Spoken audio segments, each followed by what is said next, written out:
So Blackpool missed out on the top six last season. A little bit of a disappointment in their first season back down after relegation from the Championship, with Neil Critchley returning, and probably a lot of pressure on them to correct some of the issues from last season. I think what we saw from them is that they had a very high ceiling last season, but they didn't follow that up with any sort of consistency, and they had a very low floor as well. So you'd often find that they would be able to outplay one of the top sides and then the next game limp to a disappointing defeat. That's got to change next season, no question about it.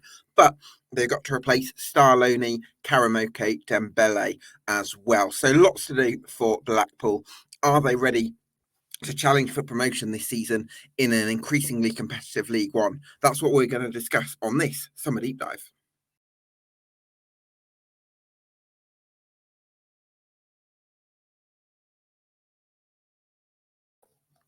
Yes, welcome along to the latest EFL Debate Summer Deep Dive, one of 72 we're doing club by club across the EFL between mid-June and mid-July. Already the full set for League 2 uploaded to YouTube and to Spotify, so go and check those out once you're done with this one. For now, I'm delighted to be joined by Jonny Burke, a Patreon member at the Seasiders podcast. Listen, Jonny, thank you so much for your time. Really appreciate you joining me. Welcome to the podcast. Where are Blackpool at as a club right now? Blackpool at the minute, Gabe. We've just started to really get the ball rolling in terms of our signings. Last week, we managed to sign Zach Ashworth from West Brom, a left back. And then that same night, the return of Hayden Colston, a 3-year contract. Obviously, Hayden had a golden spell last season with us. He was fantastic in our 3-5-2 system. He contributed a goal against Barnsley, an absolute cracker, so he did. And Shrewsbury as well, he scored an absolute bullet header as well. So, yeah, we started to get the ball rolling with signings at the minute as well. Ashley Fletcher, obviously, through the door, a great experienced head through the door. And obviously, Jordan Rhodes, a great signing for us, like 16 goals last season. It's just fantastic to have him back in the door again.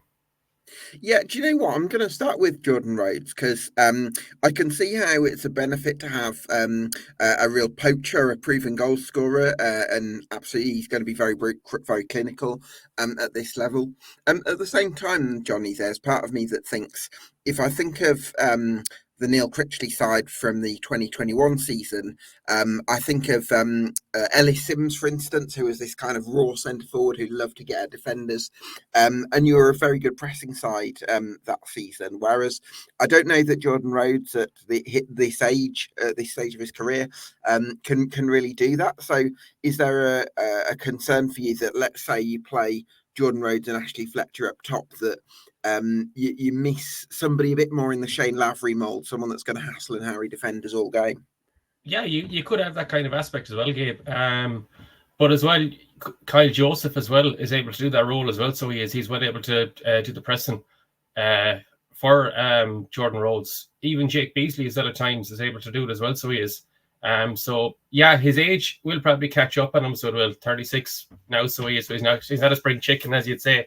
So yeah, we are going to miss Shane Lavery a bit, I think, this season. I just seen this morning, actually, he just signed for Cambridge United as well. So that was a bolt out of the blue. Like, yeah, Lavery's a funny one because on his day, he can be absolutely fantastic. So he can, like, pressing. He's an unbelievable presser. And then it's just, he picks up too many little niggles here and there. So he does hamstring injuries, especially. And that kind of outshines his golden moment. So, yeah, I hope to see Joseph doing well this season for Blackpool, Kyle Joseph, because obviously it was a big money signing for us last summer. A couple of injuries didn't help him.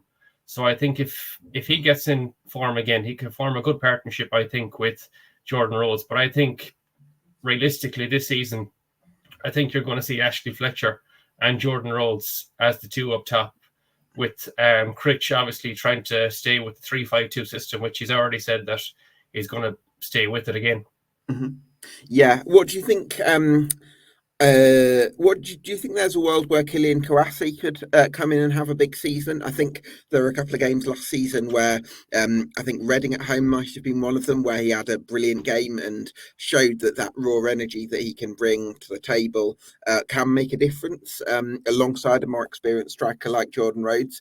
Is there a world where Kouassi could come into the equation? Kouassi could, absolutely. He could come into the equation. Like, he's still only 20, like, he's still so young.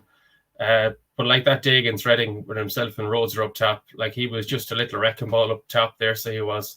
And obviously he netted his first goal that time around as well. So Kouassi, though, genuinely, I'd like to see him have a little spin in League Two this season, if I'm being honest with you. I'd just like to see him get a run of games, first of all, under his belt in a competitive division in League Two. Like I don't know, would I play him that much with us in League One? I still think he's a bit undercooked. He's a bit raw, but like, that's Critch is obviously brilliant at bringing out the best in players. But I would like to see him step down a level and just try and get a good couple of games under his belt and a couple of goals, and then see how he is then for next season. But you never know. Yeah, we'll see what happens with Kylian Kouassi, but certainly a raw talent. So, Neil Critchley then, Jonny, returned last season. We know what he can do as a manager in terms of one promotion with Blackpool before, got you to a 16th place finish, did a very good job in his first stint. Left under a little bit of a cloud, and there's definitely Blackpool fans who maybe weren't so happy with how he left. Is there a danger that that's going to be used against him if things go a little bit awry?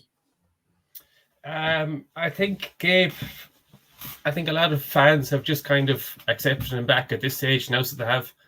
Obviously, last season, with the 3-5-2, when he didn't change it up that much, he was under a bit of pressure. So he was. I know myself, at times I wasn't happy when he just persisted with the 3-5-2 and he never changed the system whatsoever. But no, look at it. He made his decision to go to Aston Villa that time, and like last summer, he said, I made my mistakes. I made a decision for myself that I had to go and all this stuff. So he's back. And even at the recent fans forum, like, he was showing real passion. Like, you see, he wants this team to succeed really, really badly. So he does. And he wants all the fans on board and everything. So I'm looking forward to the season with Critch at the helm this time around. But I have a feeling he might need to get off to a bit of a quick start in this division, especially if they're away form, which it really, really needs to pick up big time, because last season it killed us at the end of the season. Yeah, certainly did. Where do you think the club are from an ownership point of view in terms of Simon Sadler and his running of the club? It's at a bit of a crossroads at the minute, especially with the season ticket prices. Obviously, I can't say much because I'm not a season ticket holder myself, like, being based over here in Ireland. So, but the season ticket prices are very, very high. So there, and at this economy, it's unsustainable, like, to try and have them kind of things going against you, like so. But like, he has spent a bit of cash from last week on Coulson and Ashworth, so he is putting his hand in his pocket, so to speak, on players. So he is. And hopefully a few more signings, and that can just brighten up a small bit more as well. Yeah, let's hope that's the case. I wanted to look at the goalkeeping department, Jonny. Are we looking at one of the best goalkeepers in League One in Daniel Grimshaw? Daniel Grimshaw's, I think he is up there as one of the best shot stoppers. He's a fantastic goalkeeper. He really is a good goalkeeper. So he is. The amount of saves that he just pulls out of the bag. Like, I remember last season against Barnsley, and we were cruising 3-0 up, and then just went 3-1, 3-2, and you were like, oh, here we go again now. And he just pulls a wonder save out of the bag from a bullet header from Sam Cosgrove destined for the top corner, and he just manages to reach out and stop it. But he's just a brilliant keeper, and he's a great person to have in the last line of defence as well. So he's so calm and collected on the ball as well, and even his distribution at times can be hit and miss. But no, he's a great goalkeeper, and he's still so young as well, so he has lots to improve on. So it's a big plus having him still with the club. Do you think you will be able to keep hold of him this summer then? I think we will. I think we will. I think he will hang around, so he will. I think it will have to be a case, though, that we will probably have to go up this season to keep him. Again, if we don't go up like next season, I can't see Grimshaw hanging around. He really is a championship standard goalkeeper. So he is a championship standard goalkeeper. So we really do need to be going up this season to keep a hold of him. But even Richard O'Donnell is a fantastic backup as well to have. Like he's a brilliant character around the club as well. The players love him, the fans love him as well. He's great to interact with as well on X. He's just a fantastic person. So he is. He's very good. And his goalkeeping skills as well. Richard O'Donnell last season in the league trophy against Bolton in the quarterfinals, he pulled out a couple of amazing saves in that penalty shootout where we got through, and unfortunately we got beat by Peterborough in the semi-finals. But he's an excellent goalkeeper to have, an experienced keeper as well. Yes, a great mentor as well for young goalkeepers like Bardsley coming through too. So, I think you look pretty blessed in the goalkeeping department. But Jonny, at centre back, I've currently got 4 centre backs outlined in the squad in front of me here. You've got Matt Pennington, you've got Ollie Casey, you've got Opawole, who's coming through the academy, and you've got Sassy, who I think he signed in January from Burnley. But that's 4 centre-backs. Now, I don't know if any of the young lads that you've got who I've kind of got currently listed in the wing-back spots, like Donkor and Moore, whether they could play as an outside centre-half. But at the moment, it looks like centre-back is definitely an area you're going to need to recruit for, especially playing 3 at the back. Yeah, centre-back, we are quite short at the minute. Obviously, with Marvin Akpateta moving on, surprisingly as well, to go to Hibernian, because I genuinely thought he'd be stepping up a level to the Championship and possibly moving to a QPR or even a Millwall down in London. But he moved to Hibernian. Again, he's a fantastic player, but it's just the system, the 3-5-2 system really, really didn't suit Marvin. He's not really a possession-based defender. He's just a safety first, hit it out long ball kind of defender, but he's just the right man in the right place every time. But like Matthew Pennington is just quality. He gives you everything on the pitch. So he's just pure guts and guile. He just puts his body on the line, and he's able to venture forward too. And he chipped in a couple of goals as well last season. That one against Northampton, where he just put it over the line to us, to put us a point off the playoffs, but unfortunately that never transpired. James Husband as well can play centre back. Well, he has been more or less playing centre back, and it was brilliant to see Hubby signing on again, staying at the club. He's a brilliant person to have, and I'd have James Husband as the captain of Blackpool Football Club, because he's a fantastic leader. So he is, and again, he chipped in a goal last season in League One for us. Ollie Casey didn't do too much wrong last season, and he was dropped by Critch quite a few times, which was a surprise to a lot of Blackpool fans, because at the start of last season he played absolutely brilliant football, and then he signed a new contract, and then it's when he signed the new contract, his run of games in the team really didn't get going at all, and he was kind of in and out a lot of the time. So he was. But Casey is a fantastic defender as well, so he is, and he's still so young as well. Dan Sassy as well, who signed from Burnley, he had a run of games there for Rochdale in the conference, so he's had a couple of games under his belt. So whether or not he comes back into the fold, or more than likely he'll probably head out on loan again.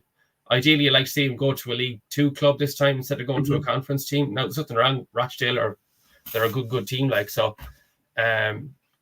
But yeah, we are missing more bodies at centre back. Even Callum Connolly has gone to Stockport. So he's a utility player. Like, you can play him almost anywhere. Like, we had him last year, right back, centre back, left back, midfield.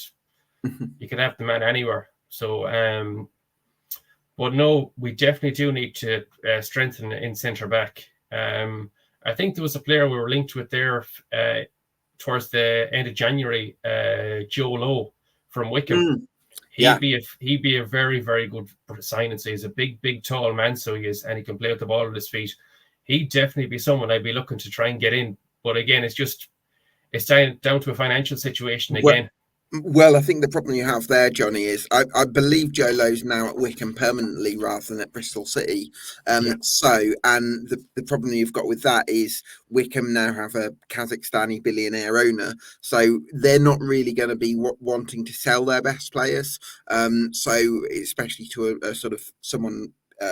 Maybe a divisional rival that's going to be competing for similar things. So I'll be surprised if you're able to make that one happen. But I agree with you. I think centre back has got to be a priority area because you do look a little bit light there at the moment. But then right back is a little right wing back is a bit different because you've got Jordan Gabriel, who played there a little bit last season, CJ Hamilton, who Critchley seems to like at right wing back rather than on the left. You've got Donker and Moore, who have come through the academy, and actually even Andy Lyons, who played mainly at left wing back last season when he did play, is I believe primarily a right-footed player as well. So you could theoretically put him into the equation. So a lot of options there. There is a lot of options there. Unfortunately, at the minute, Andy Lyons has picked up a cruciate ligament injury since March, so he's not going to be back for a good period of time, to be honest. Which is a shame because obviously I'd have seen him in the Irish leagues playing for Shamrock Rovers, and he was a fantastic player. And even when he signed for us in the Championship, like, he got the goals against QPR, and he was just up and down the right and left flanks all the time. So he was brilliant. So he was, and he should be nearly pushing for the Irish team himself. So he should be, but he just got so unlucky with that injury. It was March time, I believe. I think it was against Leyton Orient. He just turned on the ball and his knee went from under him, and that was his season kind of over. So you're not going to see Andy for a good period of time. Jordan Gabriel, again, unfortunately, I seen today, Oxford have supposedly put a bid in for Jordan Gabriel. Jordan Gabriel, again, he's a real fans' favourite. So he is. He's a proper maverick. So he just gives everything. Again, he's just like Pennington on the pitch. He just gives absolutely everything. He's just up and down. He just never stops. He's a proper player. So he is. His contract was running out at the end of next season, though. So whether it's a case we cash in on him now or not, I don't know. But I'd love to keep hold of Jordan Gabriel, to be honest. Now he does pick up his couple of injuries here and there, so he does. But he's just. The 3-5-2 does suit him as well. He is a good wing back, so he is. Johnny, would you have been in favour of Jordan Gabriel starting more often last season over someone like CJ Hamilton, who's left-footed? I would be. CJ Hamilton, don't get me wrong, he's lightning quick. He's a very good winger, so he is. But wing back, I'm not too sure wing back suits him. And the thing about CJ Hamilton is he can have an absolute unbelievable couple of games, and then he can just go missing in a couple of games. It's just like nearly with every footballer, but it just does happen with CJ in quite a couple of times. But with Jordan Gabriel, he has that kind of consistency over CJ. So that's why I'd nearly pick Jordan Gabriel ahead of CJ. Now, CJ Hamilton's pace is blistering at this level as well. So, and even he chips in a good couple of goals as well for us, so he does. But yeah, I would pick Jordan Gabriel over CJ Hamilton. But again, it's just whether we can keep a hold of Jordan Gabriel now with Oxford supposedly putting this bid in. Who knows? Yeah, who knows? Interesting position there. It's going to be interesting to see who becomes the number one, because it's like, I've mentioned 5 players there, but 2 of them have just come through the academy and might not be ready, and then the other 3, they've all got question marks over in terms of fitness or suitability, or are they going to be ready to play? So, in Lyons' case, he isn't. So, a really interesting area there. But at left wing back, you've brought in Zach Ashworth from West Bromwich Albion. Yeah, that's an interesting one. I haven't heard many things about Zach Ashworth. I heard he was obviously on loan at Bolton last season, and a couple of the Bolton fans that are, once a player signs for your club, you obviously go to the comment section straight away, and you see there, gutted to see that he's gone, all this stuff, and you've seen some Bolton fans saying, "Oh, I thought we'd actually buy Zach, that he was a very good player." So yeah, I'm looking forward to seeing what Zach Ashford can do. I think he can play left back. He can also play left midfield as well, so he can, if needed be. So he looks like a bit of a utility player as well, and obviously a Wales under 21 player as well. So he's going to be brilliant to have in a 3-year deal as well. It's good. Again, even having Hayden Coulson alongside him for competition is brilliant. When Coulson signed in January, the first couple of games, I didn't see too much from him. But as he just got more and more into the system, you could see that he was a good player. Like going forward, he's very, very good. So he was, and he was putting a lot of good crosses into the box. So he was. Defensively, he was shaky enough, but for the last couple of games, he kind of merged the two, and he's become a quite good player. So it's going to be interesting to see how that competition does for both those players, because it's only going to make them both even better, that competition for places. Yeah, certainly is. I think Zach Ashworth has a lot of potential, possibly even a higher ceiling than Coulson in terms of the long term. But Coulson has clearly did really well for you last season. So again, I think it's going to be great that you've got that competition. And I do wonder if Dom Thompson might be offloaded based on the looks of things. Central midfield then, Jonny, you've got Ryan Finnegan, Albie Morgan and Ollie Norburn. Now, last season you had a bit more of a number 10 in Karamoko Dembélé as well. So you got Sonny Carrier, who I suppose can play deeper. Are you happy with those midfield options, or do you feel like you need a bit more? I think we could do with one or two more options in the middle. Obviously, we've lost Matty Virtue. He got released and he went to Fleetwood. And obviously, the big player that the majority of Blackpool fans, I know myself, I want to see him coming back. I know the term is don't fall in love with lone players, but unfortunately, George Byers he was incredible for us last season. He was just like he gave passion and everything on the pitch, and he was fantastic. Like, he worked so well last season, I felt, in the system alongside Dembélé and Sonny Carey towards the back end of the season. When those three played together, they all just played so well together. Byers, I don't know though, he might be a bit expensive, and at his age as well, he's 28 now, so he might want to play another couple of seasons in the championship. So like, as you know, football is a short career, so he has to make the most while he can. Ollie Norburn is a very he's a Marmite player. You either love him or you don't like him. He's he started fantastically for us, but then in the system he just kept kind of hitting the ball back instead of going forward, and that's what was kind of frustrating a lot of fans. I know myself, I was getting quite a bit frustrated, all right, but Byers is totally different. He just looks to play the ball forward straight away, heads up football. No, don't get me wrong, Norburn, when he gets a run of games in him, he can be a good player at this level, so he can. So hopefully he can do well this season. And Sonny Carey he's one of them. Again, you like him or you love him. You don't like him. He got goals towards the back end of the season. That cracker against Barnsley, he got them 2 screamers against Fleetwood just after half time to bring us back into the game. He's more suited, more forward, so he has that number 10 role. Sonny Carey is, instead of just sitting deep. As at the championship time, when we were at the championship, he was kind of doing that sitting role, and that didn't suit him one bit at all.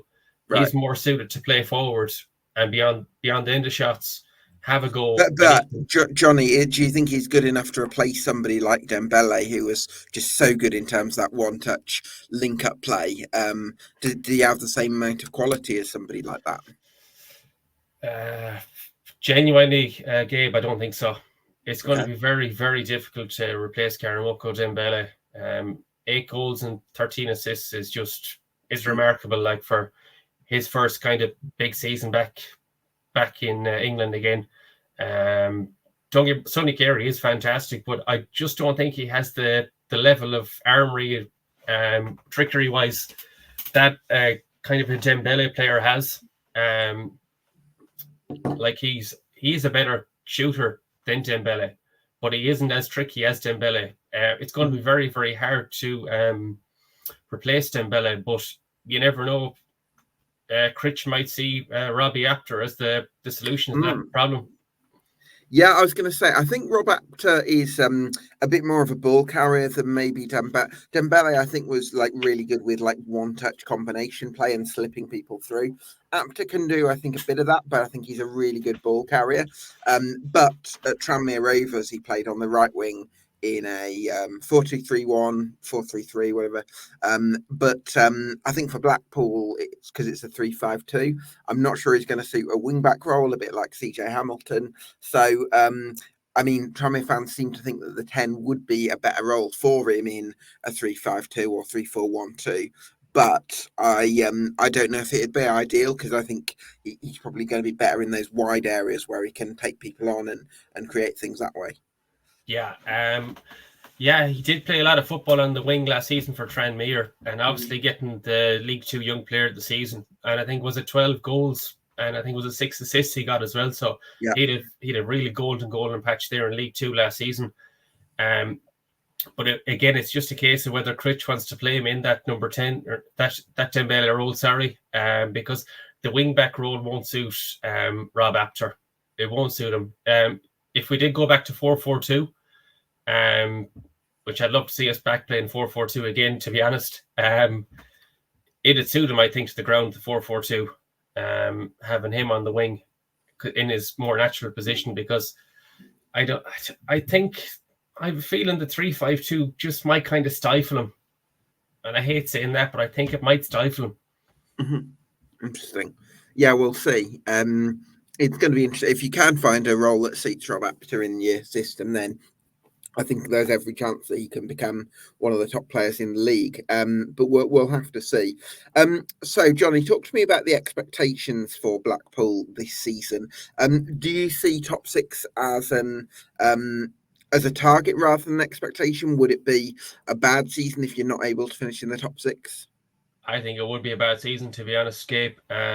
Realistically, we have to be aiming for the top six this time around. Obviously, we were aiming for the top six last season, but it's just our away form killed us. Like, we finished 14th in the form table in away form, which is just it's not gonna cut it. Like, so we just need to be more resolute on the road, dig in, get the points, get as many points as possible.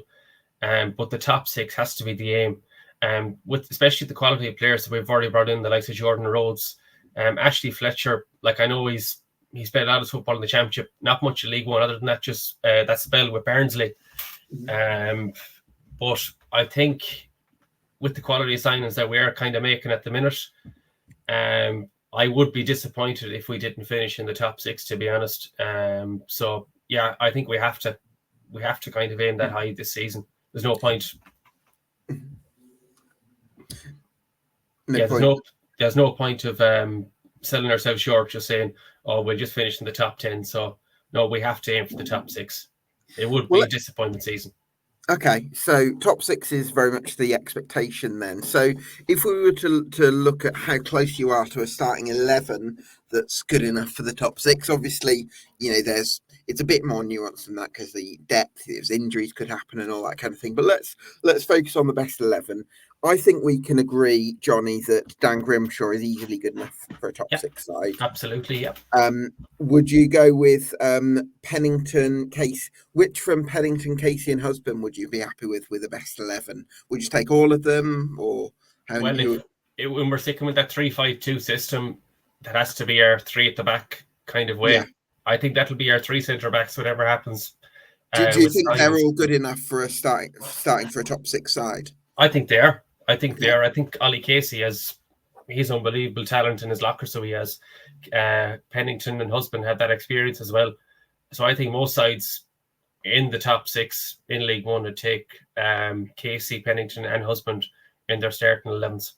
Okay, so we've gone with those. Now we'd probably say Jordan Gabriel, if you can keep hold of him, but we're not sure about CJ Hamilton as a right wing back. So should I put a tick next to Jordan Gabriel, but with a caveat that it might be CJ Hamilton starting, because that's who Critchley likes, and B, Oxford could come in for Jordan Gabriel. In terms of midfield, I mean, you've mentioned Norburn and Carey being sort of Marmite players. Where would you side on those two? Do you think they're at the level? You'd have to have Norburn in there for the bit of steel Okay. for that system, so you'd have to. I'd be starting Sonny Carey as well, so I would. Okay. Carey definitely be a top 6 player. Norburn, I'm kind of still not sure, but I definitely have him in the starting 11 at the minute, anyways, to be honest, with what we have. Okay, so in terms of mid, I would say then you've probably got one central midfielder who cuts it for the level, and that's Sonny Carey. But then you're probably going to need one or two others if you're going to try and hit those heights, if you like. Yeah. Left wing back, I think you liked Coulson, didn't you, last season? I did, yeah. I like Coulson last season. Obviously, I haven't seen much of Ashworth, so just the reviews that I've heard about him, so I can't really throw him into a starting 11 at the minute.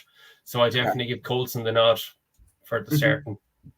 Okay, so if we say Coulson is going to be up to that level, and then I think we'll agree that Rhodes is there. I'm going to sort of hesitate a bit on Ashley Fletcher just because I'm not sure that him and Rhodes together are quite going to make the right dynamic for you. So with that in mind, what we've come to is 1, 2, 3, 4, 5, 6, 7, 8, 9.